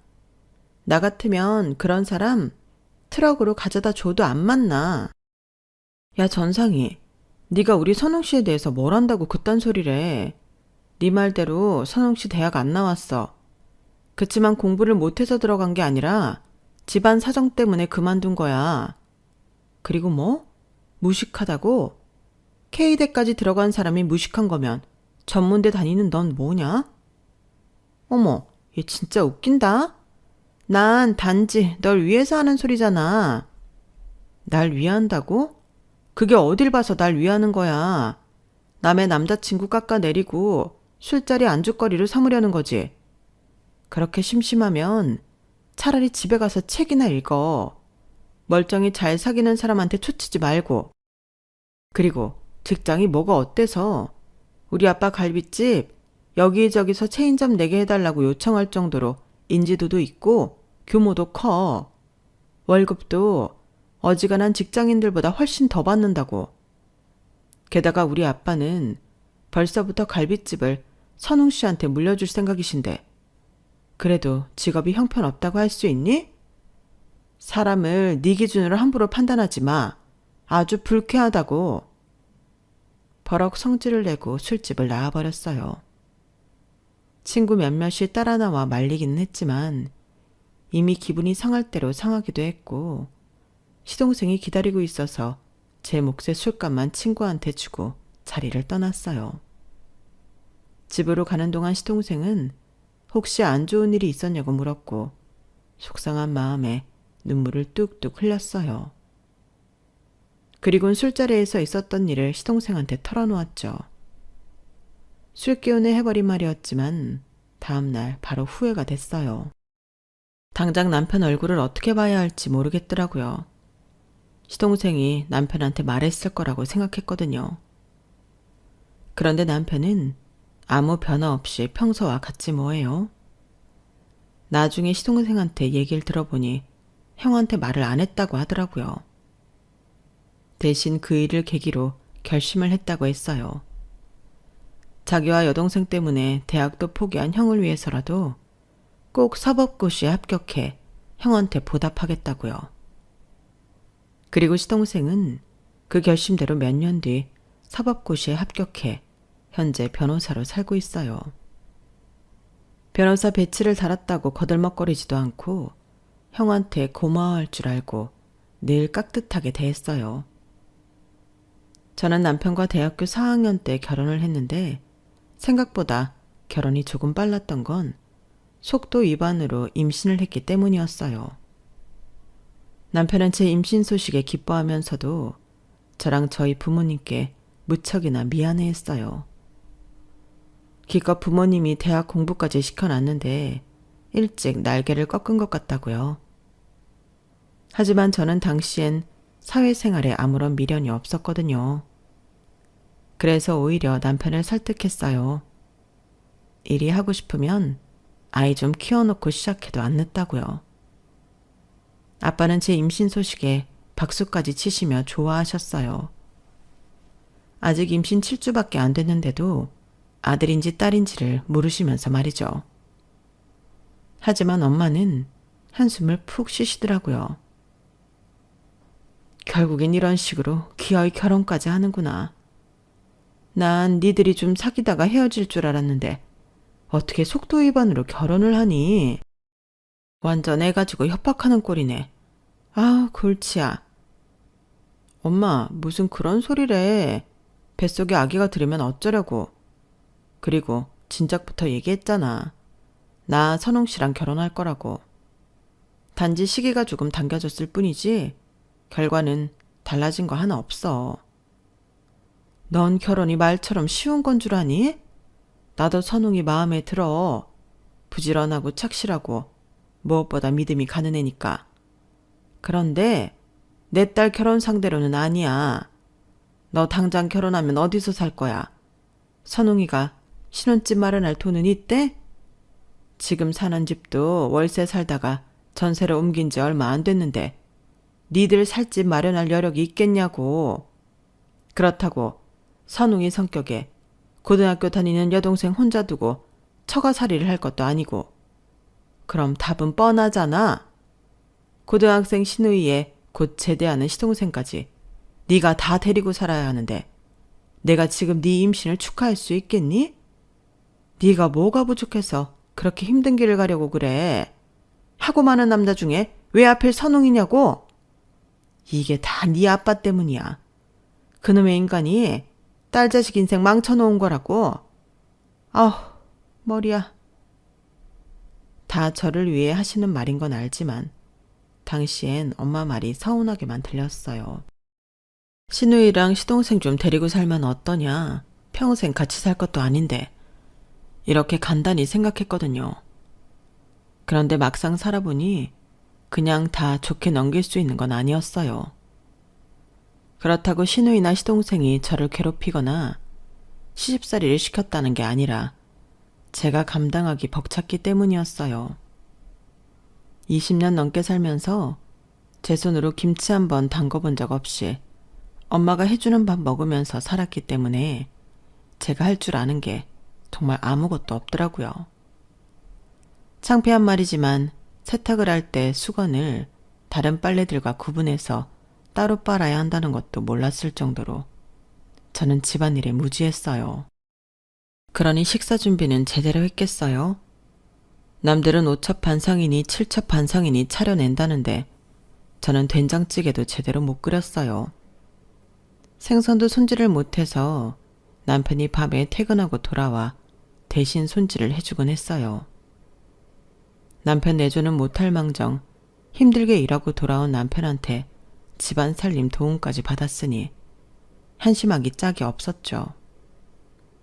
저희 엄마의 걱정과는 정반대의 상황이었지만 결과적으로 결혼이 장난이 아니라는 말은 증명된 셈이었어요. 남편도 그렇고 시누이 신동생도 그렇고 이런 저한테 한 번도 불평 불만을 한 사람은 없었어요. 제 남편과 시댁이 남들이 봤을 때는 안 좋은 조건으로 보였을지 모르겠지만 솔직히 저는 이 남자와 결혼하길 잘했다는 생각이 들었어요.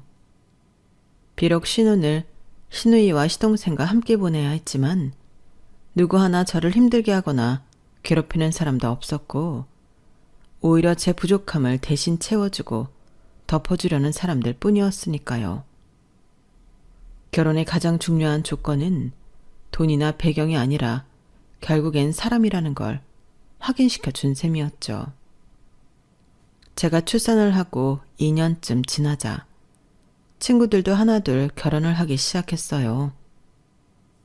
제가 남편과 사귈 때 그렇게 반대했던 동창 상희도 그 무렵에 결혼을 했어요. 결혼식장에 가보니 엄청 돈을 쓴 티가 나더라고요. 얘기를 들어보니 남편이 꽤 사업을 크게 한다나 봐요. 그런데 신부 대기실에 가서 상희한테 축하를 건넸더니 그 기집애가 이번에도 또 제 속을 뒤집히는 소리를 하지 뭐예요. 솔직히 말해봐. 너 네 남편이랑 결혼한 거 후회하지? 살아보니까 결혼은 조건이라는 말 실감할 거 아니야.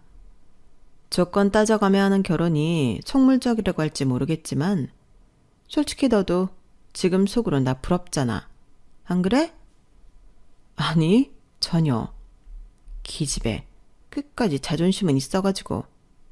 암튼 기왕 온 거 스테이크나 많이 먹고 가. 네 남편 월급으로 이런 호텔에서 스테이크 먹을 일은 없을 거 아니야. 얄미운 상희 얼굴에 대고 할 말은 많았지만 그래도 결혼식 날인데 굳이 그렇게 기분 상하게 할 게 뭐 있나 싶어서 꾹 참았어요. 동창이라고는 해도 자주 연락하는 사이도 아니고 친구들 결혼식 때나 얼굴 한번 보는 게 다니까 그냥 참고 넘기자 싶었죠. 그날도 상희가 제 결혼식 때 왔었기 때문에 답례 차원에서 갔던 거지 그게 아니었다면 갈 일도 없었을 거예요. 상희 결혼식에서 오랜만에 친구들을 만나다 보니 다들 취직해서 사회생활을 하고 있더라고요. 회사원이 된 친구도 있고 자기 사업을 시작한 친구도 있었어요. 다들 열심히 자기 일을 하는 걸 보니 문득 부럽다는 생각이 들었어요. 물론 육아를 하며 전업주부로 사는 것도 싫지는 않았지만 왠지 나만 뒤처져 있다는 생각을 지울 수 없었죠. 그런데 그중 학원 강사를 하고 있는 친구 하나가 자기네 학원에 영어 강사 자리가 비었는데 한번 해보지 않겠냐고 하지 뭐예요. 제가 영문과를 나온 데다 교직을 이수하고 교생 실습까지 마쳤기 때문에 중등교사 2급 자격증이 있긴 했거든요. 친구네 학원이 저희 집과는 버스로 세정류장 거리여서 더더욱 구미가 당겼어요. 일하는 동안 딸아이는 엄마랑 시누이한테 부탁을 하면 가능할 것도 같아서 그날 남편한테 얘기를 해봤어요. 그랬더니 해보라고 적극 추천하더라고요. 더 나이가 들면 점점 자신감이 떨어질 텐데 한 살이라도 젊을 때 시도해 보라고요. 시누이도 자기가 강의 끝나고 애를 봐줄 수 있다며 힘을 실어주었죠. 가족들 덕분에 저는 대학을 졸업하고 수년이 지난 뒤에야 사회생활을 하게 되었어요. 처음 한 달은 학원 생활에 적응하느라 힘이 들었지만 수업을 준비하며 책을 펼쳐보니 대학 때 배웠던 것들이 새록새록 떠오르더라고요. 나도 내 힘으로 뭔가를 하고 있다는 자부심과 매달 통장에 찍히는 월급을 보면서 일을 시작하기 잘했다 생각했죠. 딸아이가 초등학교에 들어가고 시누이와 시동생이 시집 장가를 간 뒤에도 저는 계속 학원 강사 일을 했어요. 그 사이 대형 학원을 옮기면서 전보다 월급이 많이 올라서 또래 친구들보다 훨씬 돈을 더 벌게 되었어요. 한때는 내가 부러워했던 회사원 친구들은 하나 둘 정리해고를 당하거나 육아 때문에 일을 그만두는 시기인데 오히려 저는 점점 더 제 자리를 견고하게 다져나갈 수 있었죠. 그러던 어느 날이었어요. 상희가 거의 15년 만에 연락을 했더라고요. 저랑 친한 친구한테 연락처를 물어서 전화를 했다고 하더군요.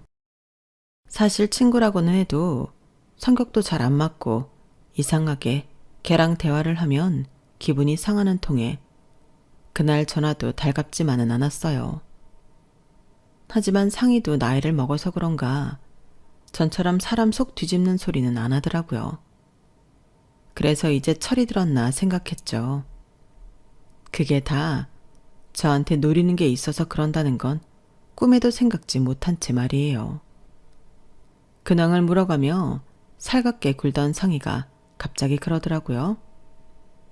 아참, 너희 남편 독립했다며. 주희한테 들어보니 식당을 아주 크게 한다던데. 정말이니? 응. 한 10년 전쯤에 아빠 가게에서 독립해서 따로 두루치기 전문점을 운영하고 있어. 세상에 대단하다. 아니 가게도 꽤 크다던데 그거 차리려면 돈이 한두 푼 드는 것도 아닐 텐데. 무슨 돈으로? 너희 아빠가 도와주신 거야? 아니 대형 로펌에 다니는 시동생이 투자를 해줘서 시작했는데 지금은 투자금도 다 돌려주고 온전히 우리 가게가 된 건 한 5, 6년 됐나? 그런데 갑자기 그건 왜? 아, 다름이 아니라 우리 그 회사에서 회식도 자주 하고 그러거든. 남도 아니고 친구네 가게인데 가서 팔아주면 좋잖아. 그래서 물은 거야, 얘. 말 나온 김에 언제 주희 불러서 다 같이 너희 가게에서 밥 한 번 먹자. 돈은 내가 낼게. 예전에 상이라면 저보고 한턱 쏘라며 공짜 밥 먹을 생각부터 할 텐데 웬일로 자기가 내겠다고 그러더라고요. 그래서 알겠다고 하고 약속을 잡았어요. 며칠 뒤 상희와 주희가 남편 가게로 찾아왔어요. 주희는 몇 번 와본 적이 있어서 남편과도 인사를 한 사이였지만 상희는 처음이라서 가게 규모에 꽤나 놀라는 것 같더라고요. 어머, 야외 테이블도 있네? 야, 식사 시간도 아닌데 손님이 가득한 거 보니까 장사 잘 되나 보다? 상희는 식사 중에도 연신 가게 안을 두리번거리며 우리 가게에 꽤나 관심을 보였어요. 그런데 그때 제 남편이 테이블로 와서 인사를 하자 상희가 기다렸다는 듯이 그러지 뭐예요. 선홍씨 성공했네요. 세상에, 가게가 크다는 소리는 들었지만 이 정도로 큰 줄은 몰랐어요. 혹시 체인점은 안 해요? 내가 부업으로 식당을 좀 해볼까 하는데 나 체인점 하나 주면 안 돼요? 제 남편과는 몇십 년 전에 딱 한 번 보고 이번이 두 번째 보는 자리인데도 상희는 친한 척을 해가며 체인점을 달라고 막무가내로 졸라댔어요. 처음엔 빈말이라고 생각했는데 이게 몇 번이나 졸라대지 뭐예요. 갑작스런 체인점 타령에 남편은 곤란한 표정을 지었어요. 제 남편이 선천적으로 거짓말이나 빈말을 못해서 대충 알겠다고 하고 상황을 넘기지는 못하는 사람이잖아요. 그렇다고 딱 잘라 거절을 하면 제 입장이 곤란할까봐 땀만 삐질삐질 흘리는 거 보니 더는 안 되겠다 싶어서 제가 끼어들었어요. 상희야, 이제 그만해. 우린 체인점 낼 생각 없어. 그게 상호만 달면 되는 게 아니잖아. 레시피며 가게 인테리어, 심지어 그릇이랑 컵 하나까지 다 신경을 써야 하는데 내 남편이 그럴 시간이 없어.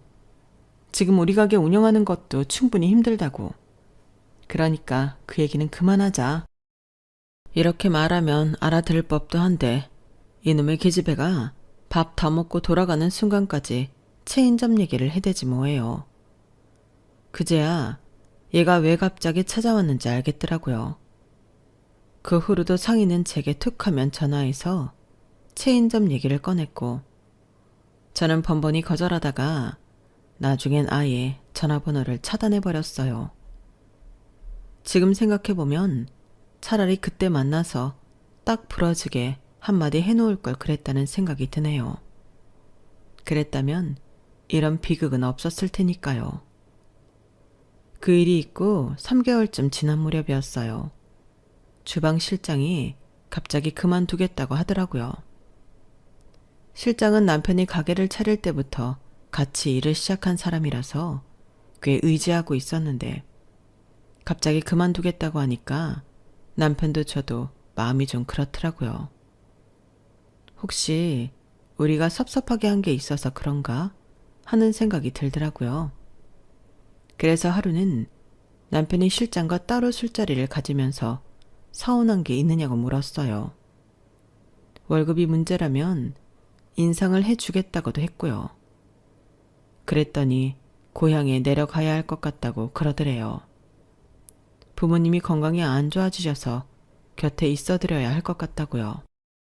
다른 것도 아니고 부모님 일이라고 하니까 남편도 더는 붙잡을 수가 없었어요. 그래서 실장이 그만둘 때 퇴직금 외에 따로 돈을 더 얹어주었어요. 그동안 함께 일한 고마움의 뜻으로요. 그렇게 1년쯤 지났을까요?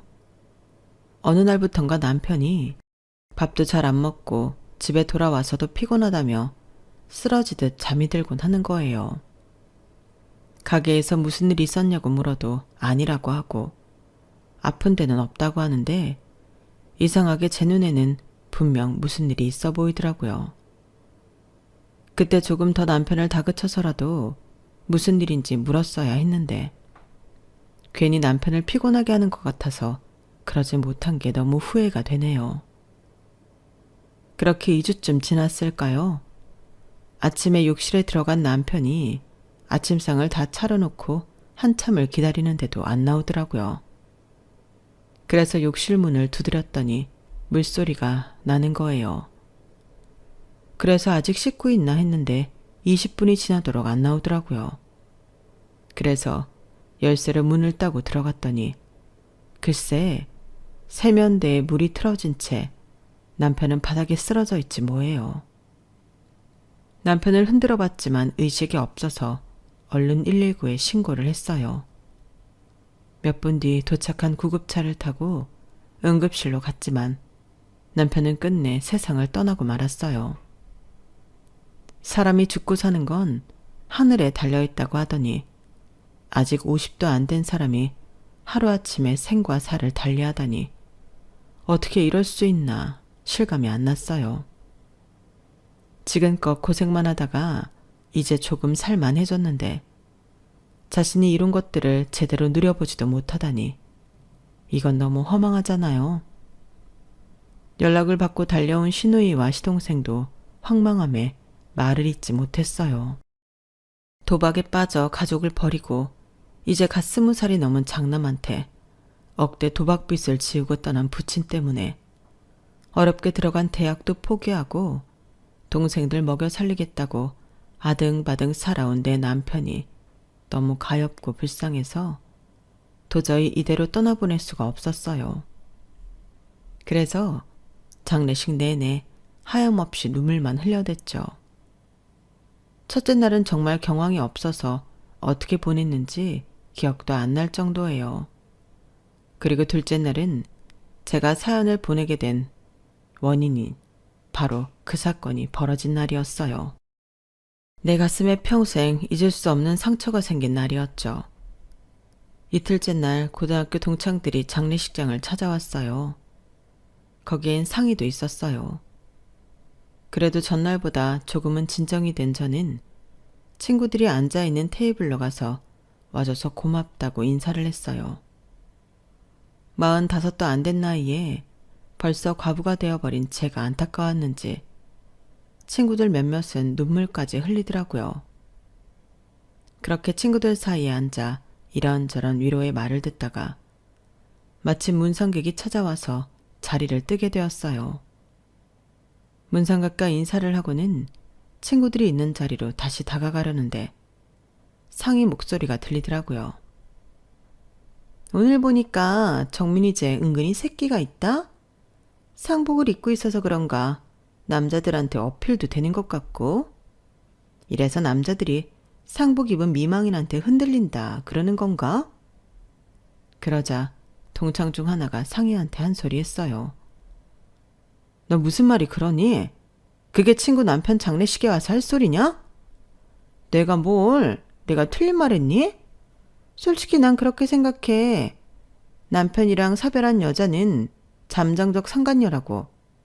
막말로 내 남편은 죽고 없어서 옆구리 허전한데 주변엔 다들 남편 끼고 있으면 셈이 나겠니 안 나겠니? 당장 뺏어서라도 허전함을 채우고 싶어질 거 아니야. 게다가 요즘 세상에 여자 혼자 벌어서 자식 키우고 사는 게 어디 쉽니? 그렇다고 40 넘어서 사회생활 하기도 그렇고 설사 한다 해도 뭘 얼마나 벌겠냐고. 그러니 돈 있는 남자 꼬셔서 덕 보고 살아야지. 안 그러니? 그러니까 니들도 정민이 조심해. 누가 아니? 제가 우리 남편들 흔들어서 바람이라도 필지. 원래 저건 나랑 가장 가까운 곳에 있는 법이야. 아, 이따가 우리 남편이 나 데리러 온다 그랬는데 오지 말라고 해야겠어. 정민이 쟤가 내 남편 꼬시면 어떡하니? 보니까 상복 입은 모습이 청승맞아 보이는 게 남자 마음 흔들기 딱이던데.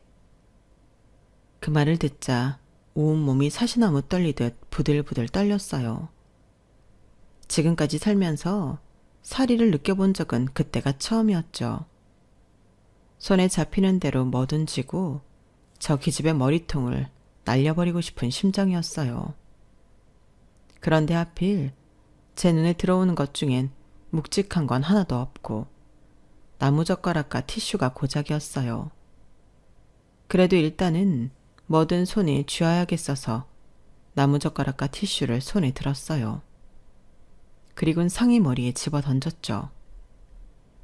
야, 전상희, 너 지금 말 다 했어?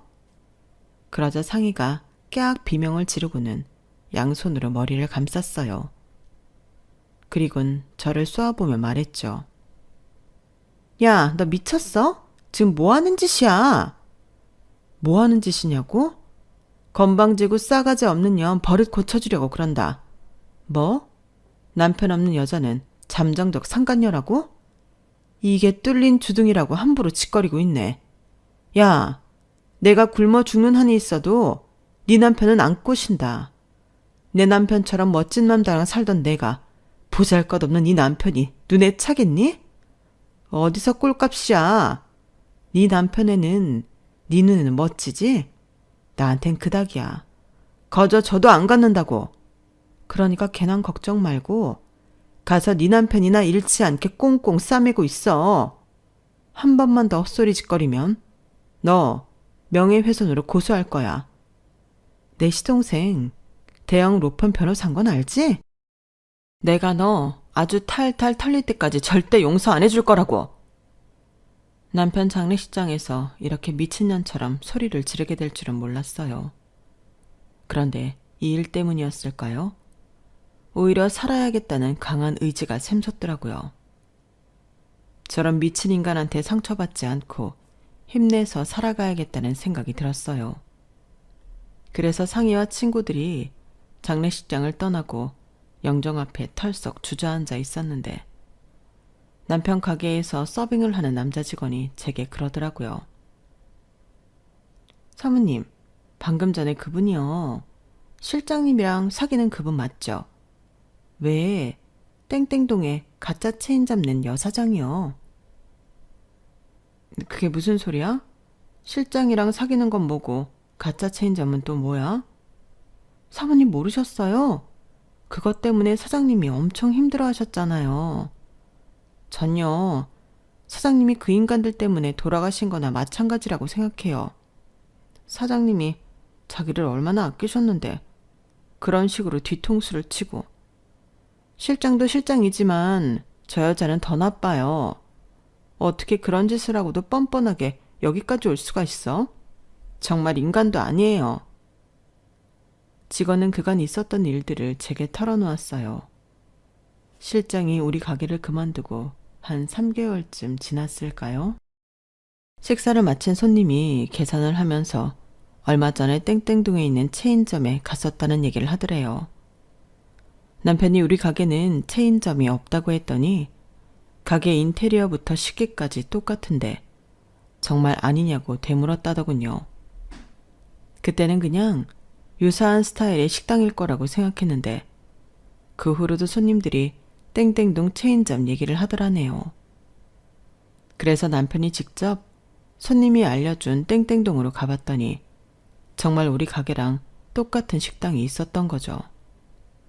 간판이며 내부 인테리어, 심지어 홀서빙 직원들의 앞치마랑 머리 수건까지 똑같았대요. 너무 황당해서 가게로 뛰어들어가 주인을 불렀더니 글쎄 고향으로 내려갔다던 실장이 떡하니 나오더라지 뭐예요.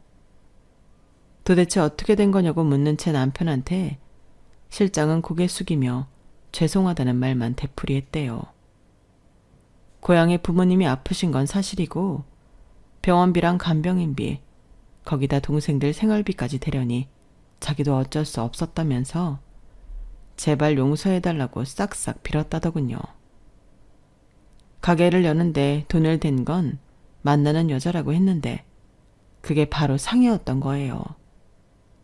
아끼던 직원이었기에 분점 내주는 건 사실 큰 문제는 아니었지만 자신을 속였다는 배신감에 남편은 힘들어했던 모양이에요. 그래도 좋게 넘어가 주려고 했는데 문제는 거기가 끝난 게 아니었어요. 적반하장도 유분수라고 어이없는 일이 벌어진 거죠. 우리 가게만의 두리치기 특제 소스 레시피와 전용 팬이 있는데 그걸 실장이 특허를 내버린 거예요. 그래놓곤 저희 가게에 소송까지 걸어온 거죠. 결국 남편은 맞소송을 결심하고 변호사인 시동생한테 이번 사건을 일임하려고 면담을 앞둔 상태였죠. 그런데 그 당일 아침에 세상을 떠나고 만 거예요. 이 사실을 알게 된 저는 도저히 참을 수가 없었어요. 그래서 시동생한테 연락해 내 남편을 죽인 이 잡것들을 처단하기로 했어요. 먼저 제 남편이 레시피를 만들 증거 자료와 예전부터 지금의 전용 펜을 사용해왔던 증거 등을 모아서 실장과 상이 앞으로 역소송을 걸었어요. 그리곤 상이 남편한테 상이의 외도 사실을 알려주었어요. 알고 보니 이 기집애가 지 남편이랑 이혼 소송 중이었더라고요. 그러니 상이 남편은 제가 알려준 제보에 좋다고 달려올 수밖에 없었죠. 상의 신랑은 자기 형제들까지 끌고 와 함께 식당을 난장판을 만들었고 손님들 앞에서 실장과 상의를 개망신을 주었다고 하더군요. 거기다 그동안 처가에 도움을 주었던 돈까지 회수하겠다고 길길이 날뛰고 실장한테는 상간남 위자료까지 청구했다고 하네요. 이번 사건을 맡아준 시동생이 말하기를 대개 이혼 소송 중에는 있던 상간남도 감추기 마련인데 이렇게 대담하게 대놓고 외도를 저지르는 인간은 처음이라고 하더군요. 그러거나 말거나 저야 땡큐죠 뭐. 덕분에 내 손에 피 안 묻히고 상이랑 실장놈을 한 큐에 처단했으니까요. 이제 남은 건 특허 무효 소송과 레시피 도용에 관한 손해배상 청구 소송이에요. 이건 워낙 증거가 차고 넘쳐서 도저히 질 자신이 없을 정도이니 걱정은 안 해요. 게다가 소송을 맡아준 사람이 시동생이니 뭐가 걱정이겠어요. 은혜를 원수로 갚은 실장놈과 인간 말종짓을 서슴지 않고 했던 상이나 이제는 자기가 벌인 짓에 대한 책임을 져야 하지 않겠어요? 지금도 저희 집까지 찾아와 문 밖에서 눈물을 짜며 용서를 구하고 있지만 악어의 눈물에 속아줄 생각 추호도 없습니다. 아주 지들이 지은 죄값 톡톡히 치르게 해줄 겁니다. 지은 죄의 2배, 아니 3배로요. 그래야 하니까요. 제 사연은 여기까지입니다. 들어주신 모든 분들 항상 건강하시고 꽃길만 걸으세요. 여러분, 사연 댓글에 응원과 현명한 조언 부탁드려요. 좋아요와 구독은 저에게 큰 힘이 됩니다. 오늘도 좋은 일 가득하세요.